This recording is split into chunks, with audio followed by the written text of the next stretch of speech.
Hi மக்களே. வெளில போயிருந்துட்டு இப்போ தான் வந்தேன். கொஞ்சம் நேரத்துக்கு முன்னாடி ஒரு 1 hour ஆகும். வந்து பாருங்கள், குக்கரில் தக்காளி சாதம் மாதிரி வச்சுருக்கிறேன். அவ்வளோதான்.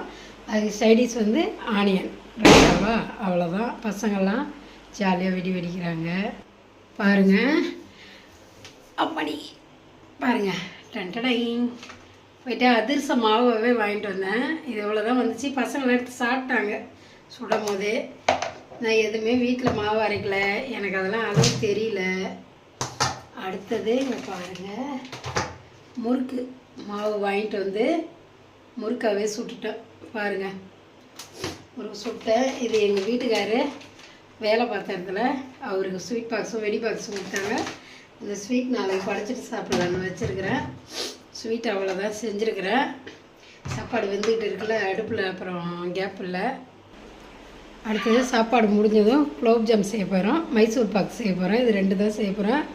இன்னும் கேட்க போனீங்கன்னா இன்றைக்கி ஒரு 5000 ரூபாய் ஆயிடுச்சு ஜாமான்.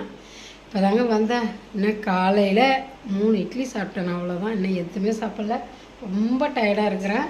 இந்த சாப்பாடு வந்தோடனே சாப்பிட்டு தான் குலோப்ஜாம் செய்ய போகிறோம், மைசூர் பாக் செய்ய போகிறேன். எல்லாருமே அடுப்பிட்ட வேலை செய்யும் போது சேஃபாக பார்த்து செய்யுங்க. ஓகேங்க, அவ்வளோதான். எல்லோரும் வீட்லேயும் இன்றைக்கி வேலையாக இருக்கும், அதனால் ரொம்ப நேரம் பேச முடியாது. எல்லோரும் சேஃபாக வெடிங்க, பத்திரமா இருங்க. ஓகேங்களா, பாய்.